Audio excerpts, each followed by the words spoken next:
the Supreme Court of the United States case. Now, Your Honor, I should also emphasize that the court in Upper Skagit did not rule that sovereign immunity applied to in rem jurisdiction, as I think respondents implied in their reply brief. The court expressly remanded the issue back to the state court to determine whether it applies. Specifically on page 1654, the court held that, quote, "We leave it to the Washington Supreme Court to address these arguments in the first instance." And I looked it up. So far, it looks like the Washington Supreme Court has not made up its mind one way or the other. The holding in Upper Skagit stands for the proposition that in rem jurisdiction, or that in rem suits are essentially outside of sovereign immunity type issues.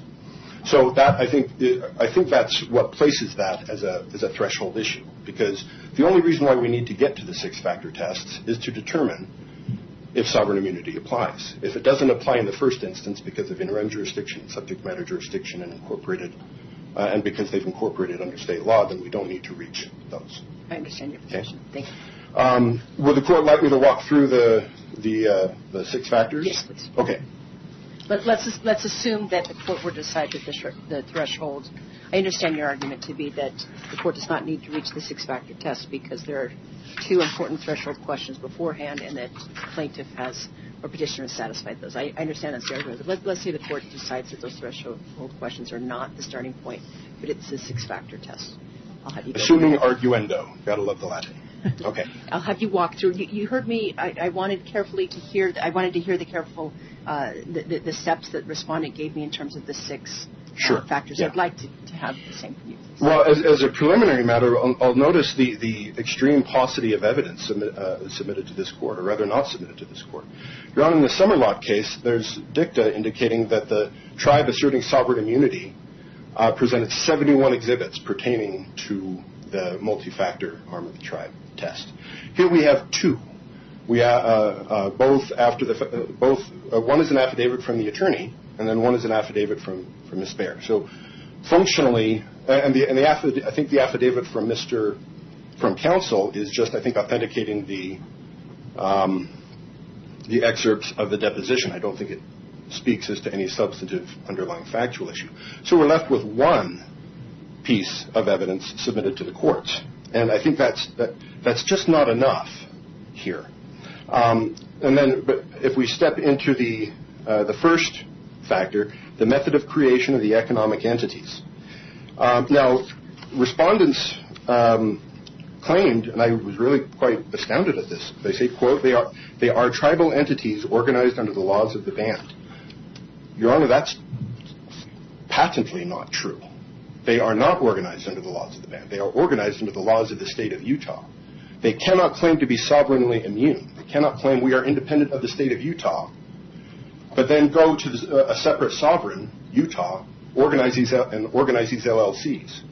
They can't bridge that gap. They have to remain independent. They cannot claim that they're organized under the laws of the tribe. They aren't. So you're saying that, number one, the method and creation of the economic entities is just not satisfied, where the respondent entities were organized as Utah entities and remain registered as LLCs in Utah.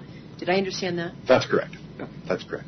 And this isn't inadvertent. This is not accidental. This is not just waiting for the LLCs to lapse. These were organized in 2018, and they have been active from that point to now. State records established that. They're paying.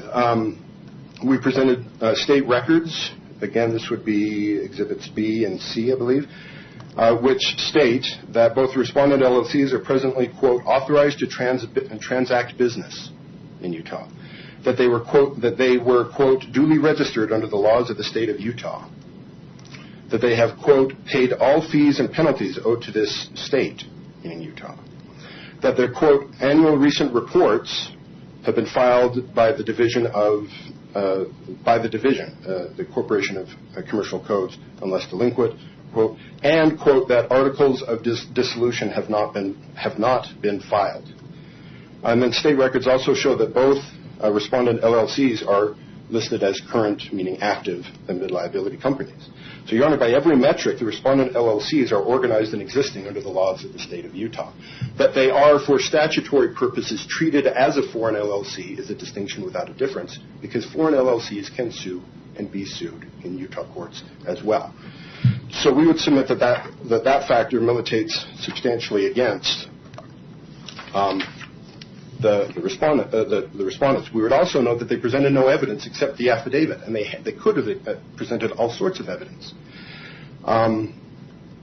They could have said, if they were well and truly organized under the laws of the tribe, why didn't they produce documentation to that effect and submit it to the court and to the petitioners for review?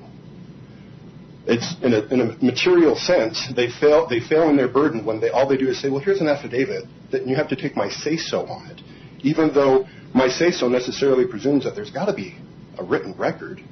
But they hid that, or they failed to disclose it. They failed to produce it. And if they failed to produce it, then that militates against their meeting the analysis, because they're effectively hiding information and material evidence from this court. I understand your argument there. Let me have you move to the second factor, and that's the purpose. You heard my questions to Mr. Beckett, and what was emphasized to me was that the factor that says purpose doesn't mean that the purpose has to be 100% for the tribe. I'll note that in the briefing, I saw the argument that has been made here by petitioners that the respondent entities are what the respondent entities are helping others, non-tribe members, and that cuts against factor number 2. But what's been argued to me is that doesn't cut against where the purpose does not have to be 100% for the tribe, as long as it's the primary purpose or some purpose. What would you have me look at? How is case law fleshed out purpose, or what would you have me look at? Your Honor, the case law is basically lays this out as a factor, and I think at that point it becomes sort of fact specific to the individual case. I will note that the counsel did represent to the court that the money generated from the LLCs cannot go back to the court or directly to the tribe. Correct. I think that militates somewhat against the purpose because if the services are not intended for predominantly for the members of the tribe, and the money can't go to the tribe, well, then what's the benefit of it? I mean, clearly they're making money, someone's making money, and someone's spending money. But again, we have no evidence as to what the purposes of the LLCs are for. And again, they could have presented documentary evidence as to, for example, how many patients are. Again, I acknowledge we can't get into HIPAA, but I'm wondering if there would be a way to say, well, look, X percentage of the patients are members of the tribe. And if it's that percentage versus, say, 99%, that's just the general public, not members of the tribe, I think that would have militated against that factor favoring respondents, because we could say, look, all of this is being done for the benefit of the general public. Virtually no one from the tribe is actually using these facilities. Now, the challenge is that we can't provide that analysis, and the court can't make that judgment because the respondents didn't produce any evidence pertaining to it. It was their obligation. They had the affirmative duty to meet this, to present evidence in support of this factor, and they didn't do it. So, but that said, I will concede that of the 6, this is probably about, I think, the closest that they get to saying, yeah, that kind of militates in favor. Because if it's generating some money in that, even though it can't go directly back to the tribe in some abstract sense, it helps the tribe, and maybe some members of the tribe are receiving medical care, we don't know, then we would have argued that had they produced evidence to that effect, then yeah, it could have militated in favor of it. But since they haven't, we can't, and we don't. How would you have the court view this 6-factor test? All factors must be met. Majority has to be met. Some factors weigh more than others. Can you answer that question for me? Your Honor, I did find. I think having reviewed several cases pertaining to it, I think it's more of, I guess what you could, in divorce court, they have, or in family law, they talk about the best interest of the children, all things considered. There's no one dispositive factor. So like a totality of the circumstances. Looking at the 6, not one factor matters more than the other. If 2 or 3 are missing, if there's indication of a few of them, that would be sufficient. Is that would you correct me on any of that, or how would you have the court look at that? I would not give them equal weight, because I think some of them are, how the entity was originally formed has some weight, but I think the 6th factor, the underlying policies pertaining to sovereign immunity, should weigh pretty heavily. Okay. I mean, I think it should be given a larger percentage of the court's attention than probably the most. Of the 6, I think the 6th factor is the most salient. Okay, thank you. Okay. It's a similar question I'm going to have from Mr. Beckett, but I was curious to hear from both sides here your understanding of how the court should view the 6 factors and how case law seems to have fleshed that out so far. All right, and so let's move to the 3rd factor, the structure, ownership, and management, including the amount of control over the tribe. And what was argued to me is that there's 100% ownership, management, etc., of the entities by the tribe. What's your response? Your Honor, we concede the point that the state records that were submitted by the petitioners, not by the respondents, established that yes, 100% of the membership interest in the LLCs is owned by the tribe. So there's a concession that number 3, the respondents have met factor number 3. No, just that 100%, just the factual statement that the tribe is the 100% member of the LLCs. And then why would that not mean that the third factor is met? Tell me what you see here. Again, Your Honor, we don't have any evidence apart from a few stray lines in an affidavit created after the fact. We don't know what the structural organization and the ownership is vested. We know that the ownership is vested solely within the band. We do know that, and I can see the point. But the structure and organization, nothing. No documentation, no explanation of who is managing who is the on-site manager, who are the employers, what are the policies, are there policies and procedures manuals. I guess the assertion is in the end the tribe gets to decide everything. But I would like to see some documentation to that effect over and above a self-serving affidavit. So again, the petitioners were hamstrung in their ability to meaningfully assess the effect of this factor because there was nothing provided by the respondents. We don't, apart from ownership, and ownership, I guess, but who's the manager? Who makes the day-to-day decisions? Who makes the financial decisions? Is it one person in the tribe, or is it a quorum or council? And if so, who are these people? Are they elected? Are they hired? Is it member managed versus manager managed? Is there an operating agreement? And if there isn't, why not? And if there is, then why wasn't it presented to this court? What are the organization charts? We know nothing except what we learned in a few lines of the affidavit. And so, in that basis, we would submit that they don't meet that factor because they didn't produce evidence in support of it. Can I understand petitioner's stance on that factor? Let me have you move to the 4th one then, the tribe's intent with respect to the sharing of its sovereign immunity. Okay, and this one, I think this is I think one that should get some particular attention because I think it's because sovereign immunity is front and center. And all we have is a single self-serving statement from the affiant after the fact that they said the respondent LLC's intent with respect to the sharing of its sovereign immunity, except all they assert is, quote, both Skull Valley Health Clinic LLC and Skull Valley Healthcare LLC were established with the intention that tribal immunity would extend to the entities. And that is in the Declaration of Candace Bear, paragraph 15. Well, was there some sort of meeting of the whatever tribal council that runs that runs the tribe, where minutes were kept, where there was some discussion about the purpose of these LLCs, going back to 2018? If not, why not? And if they were, then why weren't they presented to this court?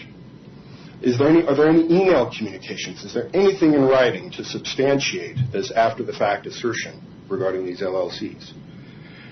And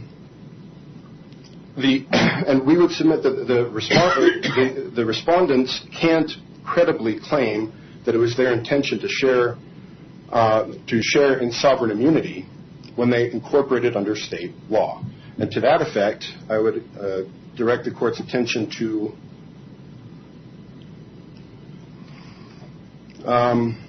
again, going back to the Summerlot case, page 1149.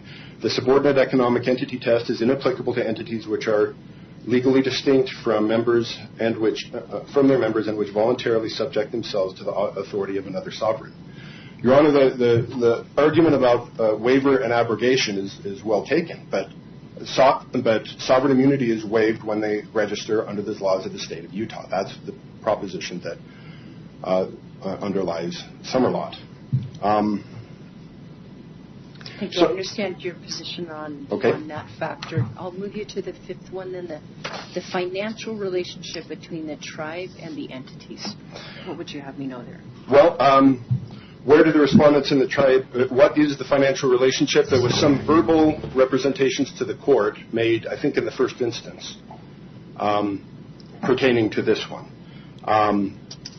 That there's a contract with DHS that restricts their ability to spend to spend that money, or to send that money directly back to the tribe. Well, Your Honor, if they're relying on a contract with DHS as a basis for as a part of the basis for asserting tribal immunity, why haven't they presented it to this court and to us? It's unfair, patently unfair, to rely on documents that they have in their possession but refuse to disclose to this court and then say, but we're going to point to it at trial, at a hearing, and say, well, the financial circumstances are governed by this contract, even though this contract has not been admitted into evidence. Moreover, where do they bank? What are the policies and procedures regarding the money? Where does the money go? That's a very interesting question. And we don't know the answer because the respondents are the sole people with knowledge pertaining to that, and they're not telling. They haven't told this court, and they haven't told us. Are there accountants? Or is there some sort of oversight as to where this money is going? What about the individual members of the tribes? Do they have access to any of the finances regarding these LLCs? And if not, why not? It's for their benefit. But we don't know we can't answer any of these questions because there's no evidence presented pertaining to them. So that would be our position on the fifth factor. Thank you, and I am understanding that. And then I'll move you to the sixth factor, the policies underlying tribal sovereign immunity and its connection to tribal economic development, and whether those policies are served by granting immunity to the economic entities. Okay. Well, Your Honor, we cited at length, and so I won't read the entirety of it, but the concurring opinion in Summerlot by Judge Gorsuch, who was a circuit judge at the time, we would ask the court to really review that in detail because it is I couldn't summarize it better than he did. I wish I could write like that. But the policies underlying sovereign immunity, I think, are best stated in this statement. He said, Judge Gorsuch says, tribal sovereign immunity seeks, quote, to promote the goals of Indian self-government, tribal self-sufficiency, and economic development, close quote. And if respect for tribal self-determination and self-sufficiency means anything, it must mean that respecting and giving effect to a tribe's free choices. In this case, the nation made a free choice to incorporate a business under Oklahoma's law, and respect for its sovereignty and autonomy should lead us to give effect to that choice. Your Honor, if you replace Oklahoma with Utah, that would be our position. As a practical matter, he goes on to say that they didn't. It's not that the Native American tribe lacked choices. They could have chosen to be unincorporated, which is what actually the authority in the BMG case was. It was an unincorporated entity. That's why that the arm of the tribe test was applied to that case. But it says the nation, he goes on to say, the nation could have chosen to operate the chiropractic clinic itself and enjoy immunity for its operations. But this choice would have come at the cost of potentially limited growth, because not all prospective business partners will agree to collaborate on such uneven terms. And then he cites Dixon v. Pecopa Construction Company, 160 Arizona 251, observing that, quote, non-Indians will undoubtedly think long and hard before entering into a business relationship with Indian corporations that are immune from suit. Now, Your Honor, the court allowed us to proffer. I will proffer to you that my client never in a million years would have contemplated entering into a contract with the respondent LLCs if she understood that it was utterly unenforceable at law, under state law. And again, she would hindsight is always 20/20, but the law provides for a distinction here. The tribe had the choice of either incorporating under tribal law, which they didn't do, or remaining as an unincorporated entity under tribal law, which they couldn't do. Instead, they incorporated under state law. And with that comes a raft of both protections but also obligations, one of which is that they are subject to the laws of the state of Utah. We would also note that the ramifications under the sixth factor are hugely disturbing. They are nothing short of radical, and I don't use that phrase lightly. Your Honor, if the respondents have their way, they could leave this courtroom and go file a lien against your house, and by their position, by their argument, there's nothing you could do about it, except perhaps go to the tribal court and say, will you please release this lien? That cannot function. That cannot be the state of the law here. Further, this lack of accountability under the sixth factor is not just a hypothetical. We presented sworn testimony in our memorandum that Mr. Grindstaff, prior counsel for the respondents, repeatedly used this threat of non-accountability in order to leverage the petitioners into essentially lowering the purchase price and allowing add-ons to the added features to the property. I'll say. Do you have a plug-in headphone set for an Apple? Let's pause here. I'm hearing some background noise from people who are joining via WebEx. I'm going to, okay, and that has now been muted. Okay. Thank you. So he repeatedly told her, and I'll note, always in person or by telephone, never in writing, so there's no paper trail, that if she did not submit to respondents' demands, that the tribe would sue her, quote, for years. Objection. He's proffering hearsay testimony. Mr. Grindstaff's not here to be able to defend himself or substantiate it. We just ask that he move on. Your Honor, it's admission by a party. It's a statement by a party opponent. It's clearly admissible. Okay, and I get, Mr. McDonald, I think rather than getting into the hearsay issue, I'm just looking more, I think, at the relevance. I think what's before me in the motion to dismiss is whether or not the court is persuaded by the argument by a respondent whether or not tribal sovereignty here precludes this court from jurisdiction over the case. And I think I'd like to keep it focused to the inquiries about the proper tests that I should be looking at, how the tests have been met.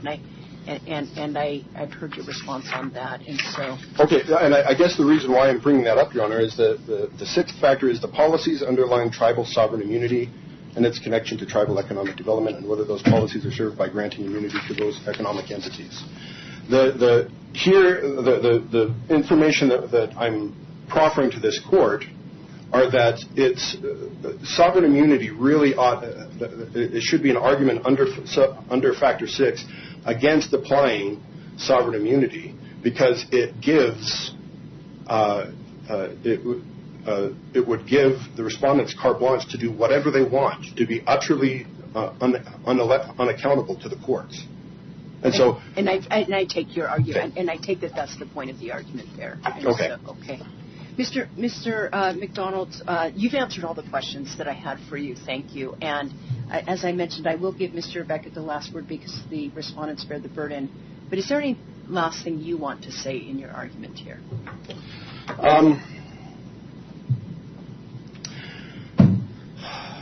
Your Honor, there's the case before that seldom do I have the opportunity to get involved in foundational or constitutional issues, of things that are so fundamentally, that go beyond the mere wording of a statute and go to the most basic notions of justice and equity. The idea that the respondents can enter into this contract and then be absolved of any, be above the jurisdiction of this court and of federal courts cannot be countenanced, and I just hope the court reaches that conclusion. Okay, thank you. Mr. McDonald, thank you. I found your arguments to be very helpful, and with that, then, Mr. Beckett, I'm going to turn back to you, and as I said, I'm going to give you the last word here. I'd like to hear any responses you have here, but specifically, if you'll also address in responding to Mr. McDonald's arguments, the issue of, as you can see, the wording he used was threshold questions that the court should look at before even turning to the 6-factor test, and that in those two threshold questions, number one were the respondent entities incorporated in Utah, and number two, the in rem jurisdiction issue. I'm going to start you off with this question. Why should I not view those as the two threshold issues before I ever get into the 6-factor test? Could you tell me your response to that? So whether or not it was intentional or otherwise, counsel may just not understand.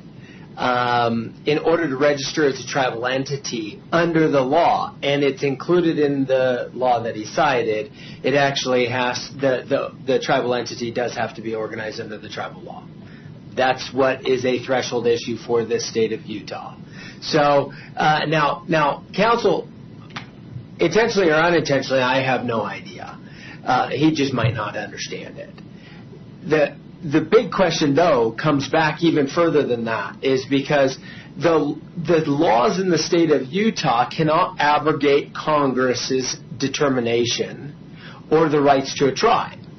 Just because it may be in the Utah State Constitution, it doesn't matter. If it's in the statute, it doesn't matter. If they say we have full jurisdiction over a tribe, it doesn't matter because they don't have the authority to regulate a tribe. Only Congress can. So, and it's an important distinction because the law, as counsel cited, he says, well, any tribal entity should be treated the same as a foreign entity doing business within the state, i.e. another state entity coming into Utah to do business. That ignores the very fundamental basis that a tribe is recognized by the laws of this country.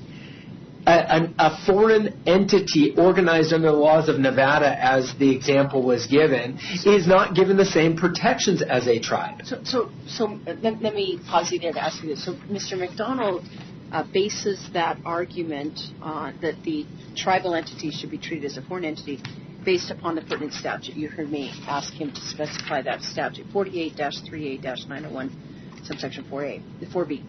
And indicating that the tribal entity, again, needs to be treated just as a foreign entity, and that I would have jurisdiction over the foreign LLC. Are you giving me an argument that that statute is unconstitutional? That's the statute that was invoked here. Could I hear your response to the wording of the statute? I'm trying to fill in what you're arguing here. I don't know that I could say it's unconstitutional because it's not a constitutional question. It's a jurisdictional question. And whether or not the laws of the state of Utah can bind a tribe, I mean, can the laws of the state of Utah require the tribe to pay income tax? No, it can't. The laws of the state of Utah are inapplicable to the tribe, except for where it's not inapplicable. And in this situation, just because the Congress fumbled around for words because they didn't know how to write it any differently to recognize that there's a tribal entity doing business within the state, doesn't necessarily mean that all courts within this state have jurisdiction over a tribal entity just because they happen to incorporate to do business, which has been recognized for over 100 years that tribes can do this. How would you have me read that statute then? Of course, as a district court judge, I'm to apply the laws.